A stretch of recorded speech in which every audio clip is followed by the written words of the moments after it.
ಆಳಂದ ಕ್ಷೇತ್ರದಲ್ಲಿ ಮತ ಚೋರಿ ಪ್ರಕರಣಕ್ಕೆ ಸಂಬಂಧಪಟ್ಟಂತೆ ಎಸ್ಐಟಿ ಅಧಿಕಾರಿಗಳು ತನಿಖೆ ನಡೆಸ್ತಾ ಇದ್ದು ಬಿಜೆಪಿ ಮಾಜಿ ಶಾಸಕ ಸುಭಾಷ್ ಗುತ್ತೇದಾರ್ಗೆ ಸೇರಿದಂತಹ ಮನೆ, ಕಾರು, ಬಾರ್ ಅಂಡ್ ರೆಸ್ಟೋರೆಂಟ್ ಮೇಲೆ ಎಸ್ಐಟಿ ಅಧಿಕಾರಿಗಳು ತಲಾಶ್ ನಡೆಸಿದ್ದಾರೆ. ಹಾಗಾದರೆ ಸುಭಾಷ್ ಗುತ್ತೇದಾರ್ ಸಾಕ್ಷ್ಯನ ನಾಶಪಡಿಸಿದ್ರೆ ಈ ಕುರಿತ ಕಂಪ್ಲೀಟ್ ಡೀಟೇಲ್ಸ್ ಇಲ್ಲಿದೆ, ನೀವೇ ನೋಡಿ.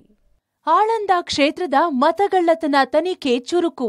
ಎಸ್ಐಟಿ ತನಿಖೆಯಿಂದೇ ದೊಡ್ಡ ಷಡ್ಯಂತ್ರವಿದೆಯಾ? ನಾನು ಯಾವುದೇ ಚೋರಿ ಕೆಲಸ ಮಾಡಿಲ್ಲ, ಸಾಕ್ಷ್ಯ ನಾಶಪಡಿಸಿದ್ರ ಸುಭಾಷ್ ಗುತ್ತೇದಾರ್? ಎಸ್, ಲೋಕಸಭಾ ವಿಪಕ್ಷ ನಾಯಕ ರಾಹುಲ್ ಗಾಂಧಿ ಸಿಡಿಸಿರುವ ಮತಗಳ್ಳತನ ಆರೋಪ ತೀವ್ರ ಸ್ವರೂಪ ಪಡೆದುಕೊಂಡಿದೆ. ಆಳಂದ ಕ್ಷೇತ್ರದ ಓಟ್ ಚೋರಿ ಪ್ರಕರಣ ಸಂಬಂಧ ಎಸ್ಐಟಿ ತನಿಖೆ ಚುರುಕುಗೊಳಿಸಿದೆ. ಬಿಜೆಪಿ ಮಾಜಿ ಶಾಸಕ ಸುಭಾಷ್ ಗುತ್ತೇದಾರ್ಗೆ ಸೇರಿದ ಮನೆ, ಬಾರ್ ಅಂಡ್ ರೆಸ್ಟೋರೆಂಟ್ ಮೇಲೆ ಎಸ್ಐಟಿ ಅಧಿಕಾರಿಗಳು ತಲಾಶ್ ನಡೆಸಿದ್ದಾರೆ. ನಿನ್ನೆ ಆಳಂದದಲ್ಲಿನ ಸುಭಾಷ್ ಗುತ್ತೇದಾರ್ ಮನೆ ಇರೋ ಬಡಾವಣೆಯಲ್ಲಿ ರಾಶಿ ದಾಖಲೆಗಳಿಗೆ ಬೆಂಕಿ ಇಡಲಾಗಿದೆ. ಸುಭಾಷ್ ಗುತ್ತೇದಾರ್ ಮನೆಯ ಸಮೀಪದಲ್ಲೇ ದಾಖಲೆಗಳನ್ನ ಸುಟ್ಟು ಹಾಕಲಾಗಿದ್ದು, ಸಾಕ್ಷ್ಯ ನಾಶ ಮಾಡಲು ಈ ರೀತಿ ಮಾಡಲಾಗಿದೆ ಎಂಬ ಅನುಮಾನಗಳಿಗೆ ಎಡೆ ಮಾಡಿಕೊಟ್ಟಿದೆ. ಆಳಂದ ಪಟ್ಟಣದ ಮನೆ ಬಳಿಯ ದಾಖಲಾತಿಗಳನ್ನ ಶಾಖಾಪುರ ಸೇತುವೆ ಬಳಿಯ ಅಮರ್ಜಾ ಬ್ಯಾಂಕ್ ವಾಟರ್ಗೆ ದಾಖಲಾತಿ ಬಿಸಾಡಲಾಗಿತ್ತು. ನಂತರ 50ಕ್ಕೂ ಅಧಿಕ ಎಸ್ಐಟಿ ಅಧಿಕಾರಿಗಳು ನದಿಗೆ ಇಳಿದು ರಾತ್ರಿ 3 ಗಂಟೆಯವರೆಗೆ ಕಾರ್ಯಾಚರಣೆ ನಡೆಸಿ ಹಲವು ಕಡತ ವಶಪಡಿಸಿಕೊಂಡಿದ್ದಾರೆ. ಕಲಬುರಗಿ ನಗರದಲ್ಲಿರುವಂತಹ ಗುಬ್ಬಿ ಕಾಲೋನಿಯಲ್ಲಿರುವಂತಹ ಮಾಜಿ ಶಾಸಕ ಸುಭಾಷ್ ಗುತ್ತೇದಾರ್ ಅವರ ಮನೆ ಮೇಲೆ ದಾಳಿಯಾಗಿತ್ತು. ಅದಾದ ಬಳಿಕ ಏನಂದರೆ ಕೂಡಲೇ ಅವರ ಆಳಂದ ಪಟ್ಟಣದಲ್ಲಿರುವಂತಹ ರೇವಣಸಿದ್ದೇಶ್ವರ ಕಾಲೋನಿಯಲ್ಲಿ ಇರುವಂತಹ ಮನೆಯ ಮುಂಭಾಗದಲ್ಲಿ ಅನೇಕ ಕಡತಗಳಿಗೆ ಬೆಂಕಿ ಹಚ್ಚುವಂತಹ ಕೆಲಸಕ್ಕೆ ಅಲ್ಲಿನ ಕೆಲಸಗಾರರು ಮುಂದಾಗಿದ್ದರು. ಸೊ ಇದಾದ ಬಳಿಕ ಏನಂದರೆ ಬೆಂಕಿ ಹಚ್ಚಿದ ಎಲ್ಲ ಕಡತಗಳನ್ನು ಕೂಡ ಶಾಖಾಪುರ ಬಳಿ ಇರುವಂತಹ ಅಮರ್ಜಾ ಬ್ಯಾಕ್ ವಾಟರ್ಗೆ ತಂದು ಬಿಸಾಡಿದ್ರು. ಸೊ ಇದ್ರ ಬಗ್ಗೆ ಯಾವೆಲ್ಲ ಕಡತಗಳಿವೆ ಅಂತ ನಾವು ಖುದ್ದು ಈ ಒಂದು ಸ್ಥಳಕ್ಕೆ ಬಂದು ಪರಿಶೀಲನೆ ಮಾಡಿದಂಥ ಸಂದರ್ಭದಲ್ಲಿ ಮತದಾರರ ಪಟ್ಟಿ ಇರುವಂತಹ ಕೆಲ ಕಡತಗಳನ್ನು ಇಲ್ಲಿ ಏನಂದರೆ ತಂದು ಬಿಸಾಡಿರುವಂತಹ ಎಲ್ಲ ಸಾಕ್ಷ್ಯಗಳು ಈಗಾಗಲೇ ಲಭ್ಯವಾಗಿತ್ತು. ಅದಾದ ಬಳಿಕ ರಾತ್ರಿ ಸುಮಾರು 3 ಗಂಟೆವರೆಗೂ ಕೂಡ 50ಕ್ಕೂ ಹೆಚ್ಚು ಎಸ್ಐಟಿ ಅಧಿಕಾರಿಗಳು ಈ ಒಂದು ಬ್ಯಾಕ್ ವಾಟರ್ಗೆ ಇಳಿದು ಅಳಿದುಳಿದಂತಹ ಎಲ್ಲ ಒಂದು ದಾಖಲಾತಿಗಳನ್ನು ನದಿಗೆ ಬಿಸಾಡಲಾಗಿತ್ತು. ಆ ಎಲ್ಲ ಕಡತಗಳನ್ನು ಕೂಡ ಎಸ್ಐಟಿ ಅಧಿಕಾರಿಗಳು ವಶಕ್ಕೆ ಪಡೆದಿದ್ದಾರೆ.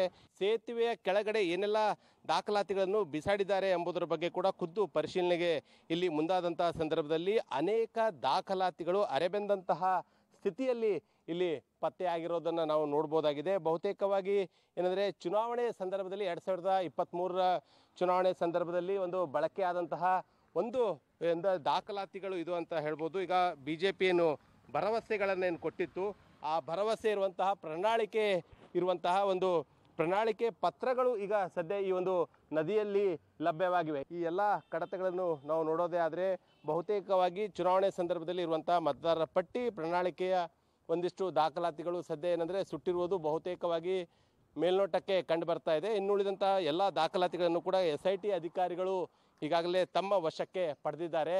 ಇನ್ನು ಈ ಬಗ್ಗೆ ಕಲಬುರಗಿಯಲ್ಲಿ ಮಾತನಾಡಿದ ಆಳಂದ ಮಾಜಿ ಶಾಸಕ ಸುಭಾಷ್ ಗುತ್ತೇದಾರ್, ನಾನು ಯಾವುದೇ ರೀತಿ ಮತ ಚೋರಿ ಪ್ರಯತ್ನ ಮಾಡಿಲ್ಲ. BR ಪಾಟೀಲ್ ಮಾತು ಕೇಳಿ ಸರ್ಕಾರ ಎಸ್ಐಟಿ ತನಿಖೆಗೆ ವಹಿಸಿದೆ. ಇದರ ಹಿಂದೆ ದೊಡ್ಡ ಷಡ್ಯಂತ್ರವಿದೆ ಎಂದು ಕಿಡಿಕಾರಿದ್ರು. ಎಸ್ಐಟಿ ನನ್ನ ಮನೆಯಲ್ಲಿ ಏನ್ ಬೇಕಾದ್ರೂ ಚೆಕ್ ಮಾಡಲಿ, ಬೇಕಾದ್ರೆ ನನ್ನನ್ನು ಸಹ ಅರೆಸ್ಟ್ ಮಾಡಿ ವಿಚಾರಣೆ ನಡೆಸಲಿ, ಆದ್ರೆ ನನ್ನಿಂದ ಯಾವುದೇ ತಪ್ಪಾಗಿಲ್ಲ ಎಂದು ಸ್ಪಷ್ಟನೆ ನೀಡಿದ್ದಾರೆ. ನನ್ನ ಮೇಲೆ ಏನು ಮತ ಚೋರಿದು BR ಪಾಟೀಲ್ರು ಏನು ಆಪಾದನೆ ಮಾಡ್ತಾ ಇದ್ದಾರೆ ಅದು ಸುಳ್ಳಿದೆ.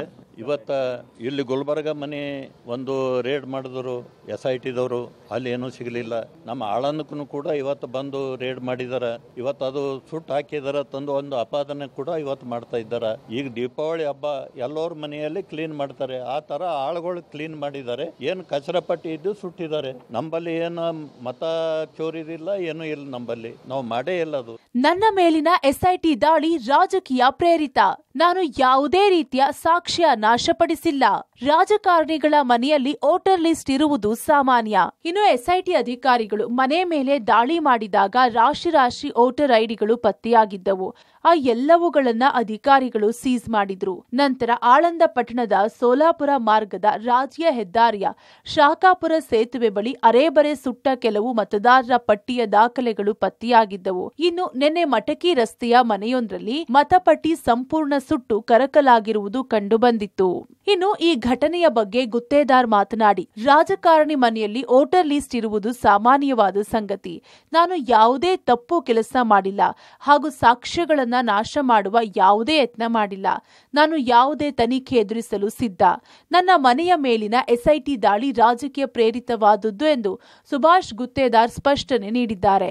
ಏನ್ ಸಂಬಂಧ ಏನಿಲ್ಲ, ನಾವು ಮಾಡೇ ಇಲ್ಲ. ಆದ್ರೆ BR ಪಾಟೀಲ್ ಹೇಳಿದ್ದಾರೆ, ಅದಕ್ಕೆ SIT ಇದು ಅಪ್ರೂವ್ ಮಾಡಿದ್ದಾರೆ. SIT ದವರು ಬಂದು ಮಾಡ್ತಾ ಇದ್ದಾರೆ. ಒಂದು ವೋಟರ್ ಲಿಸ್ಟ್ ಸಿಕ್ಕ, ವೋಟರ್ ಲಿಸ್ಟ್ ನಂಬಲ್ಲಿ ನಾವು ರಾಜಕೀಯದವರು ಇದ್ದೇವೆ, ಇದ್ದೇ ಇರ್ತದ ವೋಟರ್ ಲಿಸ್ಟ್. ಇವತ್ತು ಇದೆಲ್ಲ ಒಂದು ಷಡ್ಯಂತ್ರ ತನ್ಕಿಸಿನ ನಾನು ಹೇಳ್ತೇನೆ. ಈಗ ಮಿನಿಸ್ಟರ್ನು ಕೂಡ ಈಗ ಮಾಡಬೇಕು ತನ್ಕಿಸಿನ ವಿಚಾರ ಮಾಡ್ತಾ ಇದ್ದಾರೆ. ಅದಕ್ಕೆ ಇಲ್ಲಿಯವರು ಸಿದ್ದರಾಮಯ್ಯ ಅವರು ಮಾಡ್ತಾ ಇಲ್ಲ, ಇವತ್ತು ಯಾರು ಮಾಡ್ತಾ ಇಲ್ಲ. ಅದಕ್ಕೆ ರಾಹುಲ್ ಗಾಂಧಿಗೆ ಒಂದು ಸಮೀಪ ಆಗಬೇಕು ಎಂಬುದು ಒಂದು ಉದ್ದೇಶದಿಂದ ಇವತ್ತು ಈ ತರ ಮಾಡ್ತಾ ಇದ್ದಾರೆ. ಈಗ ರಾಹುಲ್ ಗಾಂಧಿ ಬಳಿ ಒಯ್ದು ಒಬ್ಬರಿಗೆ ಹೇಳ್ಸಿದ್ದಾನ, ಅವ್ರು ಸರ್ಸಾಂಬಿ ಅವರೇ ಯಾರು, ಅವರು ಇದೆಲ್ಲ ಷಡ್ಯಂತ್ರದ ತನಕ ನಾನು ಹೇಳಬಯಸ್ತೇನೆ. ಸಹಕಾರ ಕೊಡ್ತೇವೆ, ಅವ್ರು ಅರೆಸ್ಟ್ ಮಾಡಿದ್ರೆ ಅರೆಸ್ಟ್ ಆಗ್ತೇವೆ, ಏನು ಮಾಡ್ತಾರೋ ಅದಕ್ಕೆಲ್ಲ ತಯಾರಿದ್ದೆವು. ಇನ್ನು ಮನೆಯ ಹೊರಗಡೆ ಕೆಲ ದಾಖಲೆ ಸುಟ್ಟ ವಿಚಾರವಾಗಿ ದೀಪಾವಳಿ ಹಬ್ಬದ ಸಂದರ್ಭದಲ್ಲಿ ಮನೆ ಕ್ಲೀನ್ ಮಾಡುವುದು ವಾಡಿಕೆ ನಮ್ಮಲ್ಲಿದೆ.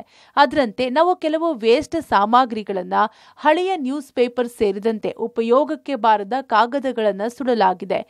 ಈ ಕೆಲಸವನ್ನ ನಮ್ಮ ಮನೆಯ ಆಳುಗಳು ಮಾಡಿದ್ದಾರೆ ಎಂದು ತಿಳಿಸಿದರು. ಇನ್ನು ರಾಜಕಾರಣಿಯಾಗಿದ್ದೇನೆ, ಸ್ಥಳೀಯ ಸಂಸ್ಥೆ ಚುನಾವಣೆ ಸೇರಿದಂತೆ ಬೇರೆ ಬೇರೆ ಚುನಾವಣೆಗಳು ಇವೆ, ಹಾಗಾಗಿ ನನ್ನ ಮನೆಯಲ್ಲಿ ವೋಟರ್ ಲಿಸ್ಟ್ ಇದ್ದವು ಎಂದು ತಿಳಿಸಿದ್ರು.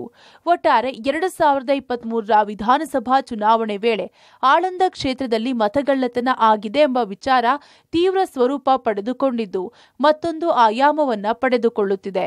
ಎಸ್ಐಟಿಯ ಪೂರ್ಣ ತನಿಖೆಯ ನಂತರ ಇದರ ಸತ್ಯಾಸತ್ಯತೆ ಹೊರಬೀಳಲಿದೆ. News desk, public TV, Kalaburagi.